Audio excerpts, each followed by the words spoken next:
और भाजपा के शीर्ष नेताओं को, नरेंद्र मोदी तक को पानी पी पी कर गालियां निकाला करते थे, उनको अपने में ले लिया। क्या बात की विचारधारा। BJP is testing its own medicine ethically. आप उन नेताओं को गलत नहीं कह सकते, क्योंकि अगर आप उन्हें गलत कहेंगे, लोग टैग कर करके पूछ रहे हैं कि हाँ भाई ये फंड तो तेरा था, इसमें पार्टी का कोई लेना देना नहीं था, तूने ये यूज क्यों नहीं किया। 240 में से 200 जो है ये मोदी जी के नाम पर ही जीते हैं, सब जानते हैं। जब गाली खा रहे हैं तो मोदी जी तो बचाने आएंगे ना ही पार्टी आएगी। बीजेपी में मोदी के बाद कुछ नहीं दिख रहा और कांग्रेस में राहुल के साथ कुछ नहीं दिख रहा। तो क्यों इनके जो नेता हैं, चाहे वो छोटे लेवल के हैं, पार्षद हैं, विधायक हैं, इवन सांसद भी, वो अपना भविष्य क्यों ना देख, बीजेपी को केवल और केवल इसलिए वोट दे रहा है क्योंकि वो कांग्रेस को नहीं देना चाहते। क्या यार, मोदी के नाम पे दे देते हैं वरना लायक नहीं है आदमी। शिकारी खुद यहाँ शिकार हो गया। नमस्ते दोस्तों, राम राम।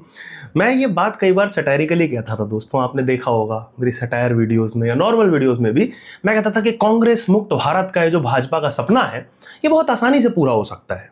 या तो पूरी कांग्रेस को भाजपा में ले लो, राहुल गांधी समेत, जैसा कि हालात चल रहे हैं, लोग कहते भी थे कि हाँ एक दिन हो जाएगा, या फिर कांग्रेस के साथ गठबंधन बना लो, अलायंस बना लो, तो दोनों एक ही हो जाओगे। पर मुझे ये नहीं पता था कि भाई सटायर सच होने लगे हैं। तो महाराष्ट्र में म्युनिसिपल कॉर्पोरेशन के चुनाव चल रहे हैं और ऐसी गंद मची हुई है, वो वाला हाल है कि एवरी पार्टी फॉर देमसेल्व्स। जो नेशनल लेवल पे अलायंस थे वो अलग अलग लड़ रहे हैं, कहीं कहीं दुश्मन के साथ लड़ रहे हैं, तो गजब ही मामला हुआ था। इस सब के बीच में आकोट नगर परिषद चुनावों में भाजपा ने इतना मजेदार खेल किया, मतलब भाजपा ने एज अ पार्टी नहीं, नीचे के नेताओं ने किया। भाई कहा तो यही जाएगा ना कि भाजपा ने किया, तो मेयर का पद जो था वो पहले ही भाजपा ने जीत लिया था। इस पर्टिकुलर आकोट नगर परिषद में 35 सीट थी, जिसमें से 33 के नतीजे आए थे और भाजपा को मिली थी 11, जो कि मेजोरिटी से काफी कम थी। तो भाजपा ने लोकल लेवल पे AIMIM, जी हां ओवैसी वाले MIM के 5 जीते हुए लोगों के साथ, शरद पवार की NCP के लोगों के साथ, अजीत पवार की NCP के नेताओं के साथ, एकनाथ की शिवसेना के साथ, सबके साथ मिला मिलू के 25 लोगों की मेजोरिटी बना ली। दूसरा मजेदार खेला होता है अंबरनाथ नगर परिषद में। यहां पे बीजेपी ने अपने साथी यानी कि एकनाथ की शिवसेना के इलेक्शन लगा दिए। ये सीट जो है ये एकनाथ शिवसेना का गढ़ मानी जाती है। ये जिस क्षेत्र में आता है, वो जो लोकसभा क्षेत्र है, उससे एकनाथ के पुत्र श्रीकांत शिंदे जीतते हैं, अभी वो सांसद हैं। यहाँ पे बीजेपी और शिवसेना जो नेशनल लेवल पे अलायंस है, वो दोनों अलग अलग लड़े थे। टोटल 60 सीटें, बहुमत के लिए 31 चाहिए थी, किसी पार्टी की नहीं आई। सिंगल लार्जेस्ट पार्टी थी एकनाथ की शिवसेना, उनकी सीटें आई 27। अब इस पे पहले थोड़ी सी वर्किंग समझ लीजिए। नगर परिषद का कामकाज काफी हद तक नगर निगम जैसा ही होता है। इसमें अध्यक्ष को यह तय करने का अधिकार तो होता है कि बैठकों में क्या क्या विषय उठाए जाएंगे, किन किन मुद्दों पे बात होगी, लेकिन किसी भी प्रस्ताव को पारित करने के लिए आपको मेजॉरिटी चाहिए। तो अध्यक्ष पद तो जैसा कि मैंने बताया भाजपा जीत गई थी, पर मेजॉरिटी के लिए क्या खेला किया वो सुनिए। 14 भाजपा के पार्षद, जो कि इनकी खुद की सीटें आई थी, इसमें इन्होंने 12 कांग्रेस के पार्षद जोड़े। जी हां, कांग्रेस, इंडियन नेशनल कांग्रेस। 4 उसमें अजीत पवार की NCP के पार्षद जोड़े, उसमें एक इंडिपेंडेंट और एक नगर अध्यक्ष, तो टोटल हो गए 32, हो गई मेजॉरिटी। राष्ट्रीय स्तर पर न्यूज खुली, बवाल मच गया कि MIM से गठबंधन हो गया, कांग्रेस से अलायंस कर लिया, ये क्या चल रहा है। अब ये तो हुई केवल न्यूज, इस पर नेताओं का रिएक्शन आना लाजमी था। फडणवीस जी ने सबसे पहले कहा कि ये अलायंस एक्सेप्टेबल नहीं है, डिसिप्लिनरी एक्शन होगा, भाजपा कभी स्वीकार नहीं करेगी, विपरीत विचारधारा है, फलाना है, ढिमका है। बीजेपी के महाराष्ट्र के चीफ ने शो कॉज नोटिस जारी कर दिया। कांग्रेस ने तो अपने 12 लोग ही सस्पेंड कर दिए। MIM ने भी स्टेटमेंट दिया कि हम ये नहीं चलने देंगे, ये है वो है। पॉइंट ये है कि ये सब क्यों, क्या किसी तरह का डर है? क्योंकि अगर डर है तो ये डर अच्छा लगा, भाई मुझे तो बहुत मजा आया। आज आइडियोलॉजी याद आ रही है इन नेताओं को, खासकर कि भाजपा। भाई तुम तब कहां थे जब अजीत पवार के साथ अलायंस किया था ऊपर पार्टियों ने? नीचे वाले अपने ऊपर के नेताओं से तो सीख रहे हैं और अब आपको मिर्ची लग रही है। 26/11 RSS की साजिश बताने वालों को टिकट दे दिया पार्टी ने। दुनिया जहां इनके प्रवक्ता एक नंबर के बदतमीज लोग, जिनकी कोई इज्जत नहीं है, गालियां खाते हैं जो टीवी पे, और भाजपा के शीर्ष नेताओं को, नरेंद्र मोदी तक को पानी पी पी कर गालियां निकाला करते थे, उनको अपने में ले लिया। तो भाई काय बात की विचारधारा। वॉशिंग मशीन तो बनी गई है पार्टी। मतलब ऊपर के लेवल के नेता जब अपनी राजनीति साधने के लिए विरोधियों से हाथ मिलाएं तब तक सब सही। यदि लोकल लेवल पर किसी ने अपनी निजी राजनीति साधने के लिए विरोधियों से, दुर्विरोधियों से, कांग्रेस से, MIM से हाथ मिला लिया, तो अब मिर्ची लग रही है। ग्राउंड पर जो नेता होता है वो जनता से गालियां खाता है, विरोधियों से लड़ता है, पिटता तक है हर पार्टी का। और ऊपर के 2 नेताओं की अगर दोस्ती हो जाती है तो अब ये लोग साथ में काम करें, वाह जी वाह, ये बढ़िया न्याय है। और ये हर पार्टी करती है, मैं ये नहीं कह रहा केवल भाजपा करती है। कांग्रेस का एग्जांपल ले लीजिए, कांग्रेस और आम आदमी पार्टी ने गठबंधन किया था 2024 लोकसभा चुनावों में दिल्ली के अंदर 7 सीटों पे। कांग्रेस वाले आप वालों को गरियाया करते थे, आप वाले कांग्रेस वालों को, और इस लेवल का गरियाया करते थे ना, इतने आम आदमी पार्टी के लोकल नेता भाजपा को गाली नहीं देते जितने कांग्रेसियों को देते हैं। आपने ऊपर गठबंधन कर लिया, उन दोनों से बोला साथ में काम करो, अब ले लो धतूरा, 7 की 7 सीट हारे आप। सेम काम बीजेपी करती है। 26/11 आरएसएस की साजिश बताने वाले जिस नेता को आपने टिकट दिया उसको जनता ने हरा दिया। मैसेज क्लियर है ना, क्यों लेते हो ऐसे लोगों को? तो जो महाराष्ट्र में ये हुआ है ना, वो सिंपल भाषा में एक तरह से BJP is testing its own medicine है भाई। अब उसमें आप चाहे नेताओं को शो कॉज नोटिस दो, निकालो, डिसिप्लिनरी एक्शन ये आप करते रहिए, लेकिन एथिकली आप उन नेताओं को गलत नहीं कह सकते, क्योंकि अगर आप उन्हें गलत कहेंगे तो आप भी गलत हैं। ये वैसा ही है कि जैसे हीरो होंडा दो अलग अलग कंपनी है, कंपनी अपने एम्प्लॉय से कहती है भाई हीरो वालों हीरो के लिए लॉयल रहो, होंडा ये तो बेकार व्हीकल बनाता है, घटिया है, ये है वो है। सेम काम होंडा करता है। अब हीरो होंडा दोनों कंपनियां मिलकर ऊपर एक बना लेती हैं, हीरो होंडा। अब जिन 2 एम्प्लॉयज को आपने नीचे लड़वाया था, जो शायद पड़ोसी थे, एक दूसरे को गालियां निकालते थे, अब आप चाहते हो कि वो लोग साथ में काम करें। अब इसका उल्टा पर्सपेक्टिव देख लीजिए, अगर वो दोनों एम्प्लॉय मिल करके एक छोटी सी रैंडम कंपनी खड़ी करते हैं जिसमें एक छोटी सी बाइक बना देते हैं और वो कहते हैं कि हम इसको रोड पे उतारेंगे, अब हीरो को और होंडा को दोनों को मिर्ची लग रही हो कि ऐसे कैसे आपको कंपनी के नॉर्म्स फॉलो करने पड़ेंगे, ये है वो है। तो भाई आप डिसाइड कर लीजिए, एम्प्लॉयज से कंपनी है या कंपनी से एम्प्लॉयज।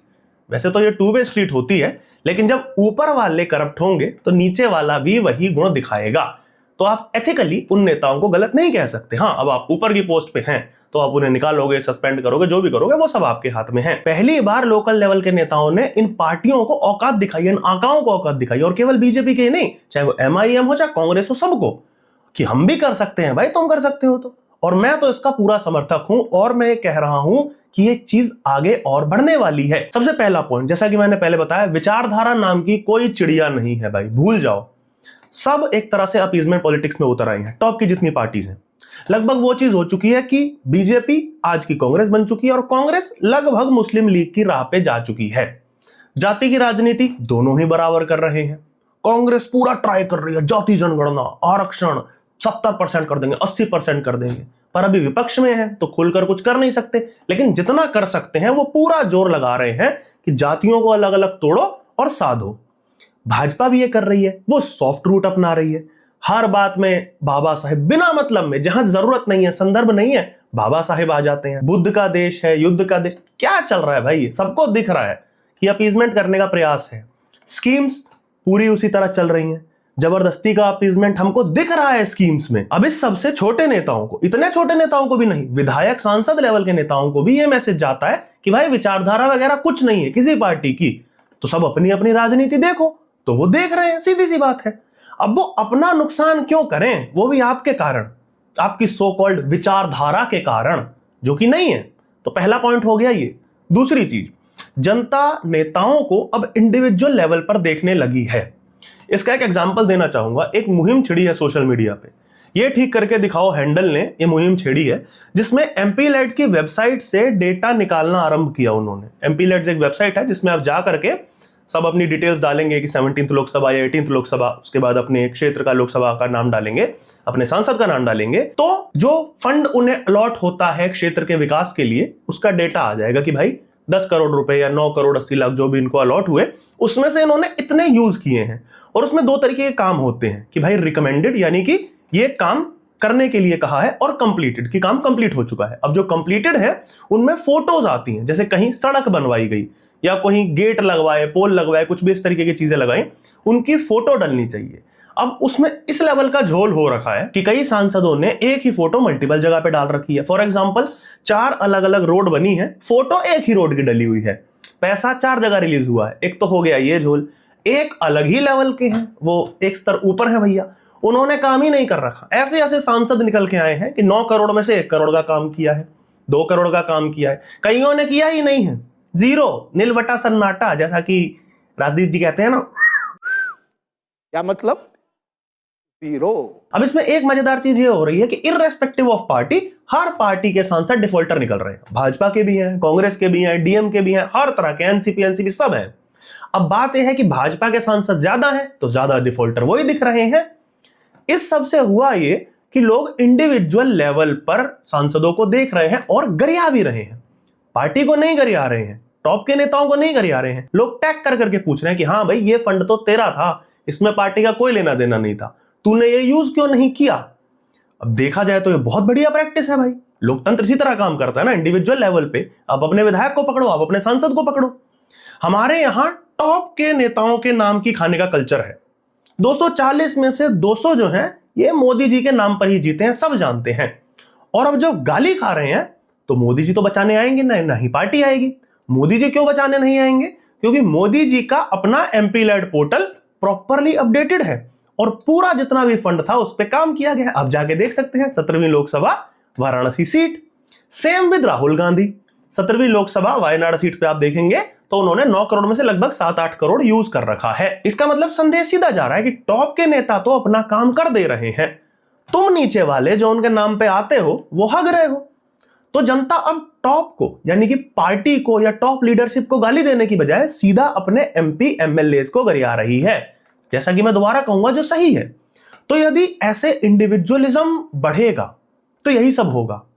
केपेबल आदमी उसमें नहीं डरेगा क्योंकि उसे पता है कि वो इंडिविजुअली जीत सकता है, तो वो पार्टी को अपने आप ही दूसरे पायदान पे रख देगा। रही बात विचारधारा की, वो तो मैंने पहले ही बता दिया कि वो तो जब किसी भी पार्टी की नहीं है तो कोई भी विधायक या सांसद क्यों डरेगा, वो आइडियोलॉजी को पकड़ के क्यों चाटे। तो दूसरा पॉइंट ये कि नेताओं में जब इंडिविजुअलिज्म आ जाएगा तो इस चीज को बढ़ावा मिलेगा, जो ये महाराष्ट्र में छोटी सी चिंगारी, छोटा सा थिएटर दिखा है। पॉइंट नंबर 3, बीजेपी और कांग्रेस, मेनली इन दोनों पार्टी के नेताओं को दिख रहा है कि इनका फ्यूचर अंधकार में है। भाई सीधी बात है, भाजपा की स्थिति आप आज की अगर देखेंगे, नरेंद्र मोदी के बाद भाजपा अंधकार में है। योगी आदित्यनाथ की बात करें, हिमांता की बात करें, ये सब कहने में अच्छा लगता है, हमको भी लगता है कि अरे योगी यूपी में अच्छा काम कर रहे हैं, अगला प्रधानमंत्री की पद ये वो। पर जो लोग थोड़ी बहुत पॉलिटिक्स समझते हैं वो जानते हैं कि इन लोगों के लिए कितना कठिन होने वाला है, कौन कौन किस किस तरह का व्यक्ति बीच में खड़ा है। दूसरी चीज, स्टेट चलाना और केंद्र चलाना बहुत अलग अलग चीजें होती हैं। अब इसमें कहा जा सकता है कि मोदी ने भी तो पहले गुजरात चलाया, गुजरात मॉडल दिखाया, फिर सेंटर में आए। उसमें आप छोटी छोटी चीजें देखिए। मोदी बन सके क्योंकि और भी बहुत सारे फैक्टर्स थे और उसमें सबसे बड़ा फैक्टर था एंटी इनकम्बेंसी ऑफ कांग्रेस। इतनी ज्यादा थी 2014 में बेसिकली कि लोग कांग्रेस से पूरी तरह फेड अप हो चुके थे। करप्शन और उस आग में घी डालने का काम किया अन्ना आंदोलन ने। और एक बहुत बड़ा फैक्टर क्योंकि राजधानी में हुआ था, वो था निर्भया रेप और हत्याकांड जैसा मैटर। विरोध, एंटी इनकम्बेंसी चरम पे थी और मोदी ऐसे में एक आशा थे लोगों की कि यार उस बंदे ने गुजरात में किया है, वो यहां भी कर सकता है, और जितना उनसे हो पाया उन्होंने किया 10 सालों में।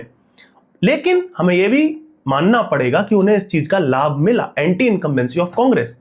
अब आज की स्थिति देखिए, 15 साल यदि भाजपा सत्ता में रहती है तो आपको लगता है कि बिल्कुल भी एंटी इनकम्बेंसी डेवलप नहीं होगी, जिसमें आपको एक और फैक्टर जोड़ना पड़ेगा कि अगली जनरेशन आ रही है, वो 2014 या उससे पहले को नहीं जानती और नहीं मानती। वो कहेगी कि भाई हम ये 15 साल देखेंगे ना, जो आप कांग्रेस के 10 साल गिनते हैं 4 से 14 तक, उनके लिए वो 10 साल ये हैं। तो वही एक जो चीज होती है ना कि पॉलिटिक्स में एंटी इनकम्बेंसी क्यों डेवलप होती है कि नेगेटिव चीज जल्दी दिख जाती है। इसी कारण मैं कह रहा हूं कि योगी के लिए, हिमांता या किसी भी अन्य भाजपा नेता के लिए, चाहे वो अपने स्टेट में बहुत अच्छा कर रहा है, इतना सरल नहीं होगा। इस बारे में सोचिएगा। और इसीलिए मैं कह रहा हूं कि मोदी के बाद भाजपा में अंधकार सा है। कांग्रेस की बात करें तो भैया उनमें तो अभी ही अंधकार है। कांग्रेस के अच्छे नेता बहुत अच्छे से जानते हैं कि राहुल गांधी भाई डिजर्विंग नहीं है, वो दिख रहा है, पर इस समस्या पे वो कुछ बोल नहीं सकते। और ये भी सबसे बड़ी समस्या है कि वो लोग कुछ बोल नहीं सकते, इसलिए जिसे मौका मिलता है वो कभी बीजेपी में भागता है, कभी कहीं और भागता है। प्रवक्ताओं का हाल देख लो, इनका ट्रोलिंग कर करके जीवित है। प्रवक्ता क्या, विधायकी का चुनाव लड़ चुके हैं जो लोग, प्रधानमंत्री के मीम बनाकर खुश हैं ये लोग। ई कौन किया बे, हंस हंस के पेट फट गया मेरा, ऐसा लगता है कि ट्विटर पे आउट पे जीवित हैं। तो ये डिस्कोर्स है विपक्ष का, मीमबाजी। आप भाजपा को विपक्ष में याद करिए 4 से 14, माना उस समय सोशल मीडिया नहीं था, वो सब इतना हाई लेवल पे नहीं था, लेकिन भाजपा डंडा करने में कभी पीछे नहीं रहती थी। छोटे से छोटा मुद्दा ये लोग सड़क पे लेट जाते थे और जनता के मुद्दे पे अभी जनता के मुद्दे कोई बात नहीं कर रहा है, जनता खुद जाकर के प्रोटेस्ट कर रही होती है, चाहे वो प्रदूषण का मुद्दा हो, गंगा यमुना सफाई का मुद्दा हो, कोई मुद्दा हो। एलओपी हमारे क्या कर रहे हैं, वो हार ही एक्सेप्ट नहीं कर पा रहे। उनके मुद्दे क्या है, वोट चोरी, ईवीएम चोरी। भाई जनता के मुद्दे कब उठाओगे? तो उधर भी साफ है, बस उल्टा है। बीजेपी में मोदी के बाद कुछ नहीं दिख रहा और कांग्रेस में राहुल के साथ कुछ नहीं दिख रहा। तो क्यों इनके जो नेता हैं, चाहे वो छोटे लेवल के हैं, पार्षद हैं, विधायक हैं, इवन सांसद भी, वो अपना भविष्य क्यों ना देखें? उनकी क्या गलती है भाई? उनके ऊपर वाले नेता कल को नहीं रहेंगे या जो है वो नहीं है लायक, तो फिर वो अपना भविष्य क्यों ना देखें? लास्ट पॉइंट ये कि लोग बीजेपी का विकल्प चाहते हैं और वो कांग्रेस या अन्य किसी मौजूदा राजनीतिक दल को विकल्प की तरह नहीं देख रहे। एक बहुत बड़ा धड़ा है जो बीजेपी को केवल और केवल इसलिए वोट दे रहा है क्योंकि वो कांग्रेस को नहीं देना चाहते। वो लोग बीजेपी को या इनके नेताओं को पसंद नहीं करते हैं। आप मेजॉरिटी लोगों से पूछिएगा उनके एमपी के बारे में, वो गाली देगा, कहेगा यार मोदी के नाम पे दे देते हैं वरना लायक नहीं है आदमी। मेजॉरिटी लोग ये बोलते हैं। इसका मतलब उनकी पार्टी में कोई पसंद नहीं है, वो वैसे कहते हैं कि यार सामने वाली कांग्रेस है या सपा है। ये कारण है और ये बहुत बड़ा कारण है कि लोग बीजेपी को पसंद नहीं करते, मजबूरी है। ऐसे में यदि कोई ढंग के नेता अपना कुछ फ्रंट बनाए तो शायद उन्हें जनता सपोर्ट करेगी। इसमें बीजेपी के भी बढ़िया नेता हो सकते हैं, कांग्रेस के भी अच्छे नेता हो सकते हैं जो अपने नेतृत्व से परेशान है। और अगर हम पूछे कि ऐसा क्यों, तो क्यों नहीं, वाई नॉट? ऐसे ही तो विकल्प बनते हैं ना भाई। ये भी एक तरह का रेवोल्यूशन ही है। एक समय पर जो जनता ने किया था, जनता सड़क पे आई थी। अब इस वाले में जनता सड़क पे नहीं आएगी, पार्टियों में ही रेवोल्यूशन होगा। और सही भी है भाई, जनता क्यों सड़क पे उतरे, पानी की बौछार खाए, हमेशा लाठियां खाए तुम्हारी। तुम आपस में लड़ो और कोई विकल्प दो। इसलिए मैं कह रहा हूं कि महाराष्ट्र में जो हुआ, इसे छोटी सी चिंगारी की तरह देखा जाए। लोकल नेता अगर एक्सप्लोर करना शुरू करेंगे, विधायक एमपी के लेवल पे, और मैं तो चाहता हूं भाई ये होना चाहिए, विकल्प बने, तभी ये पार्टियों की एक अकड़ भी टूटेगी सबकी।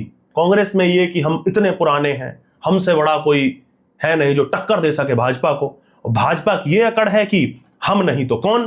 तो ये अकड़ हर एक लेवल पे टूटनी चाहिए। तो ये इस पे मेरे विचार थे। आपको क्या लगता है महाराष्ट्र के मुद्दे पे, और इस मुद्दे को जो मैंने राष्ट्रीयकरण इसका किया कि आगे ऐसा हो सकता है, इस पे भी ये आप मुझे कमेंट्स पे जरूर बताइएगा। इसके साथ ही अगर आप चैनल पे पहली बार आए हैं तो कृपया करके सब्सक्राइब कर दीजिएगा, बेल आइकन दबा दीजिएगा। जब भी मैं वीडियो डालूंगा आपके पास नोटिफिकेशन पहुंच जाएगी। ये नीचे मेरे सोशल मीडिया हैंडल्स हैं, लोअर थर्ड में चल रहे होंगे, डिस्क्रिप्शन में भी डाल दूंगा लिंक, आप मुझे वहां फॉलो कर सकते हैं इसी तरीके की पॉलिटिकल सिनेमा से संबंधित अपडेट्स के लिए। और अंत तक वीडियो देखने के लिए आपका बहुत बहुत धन्यवाद।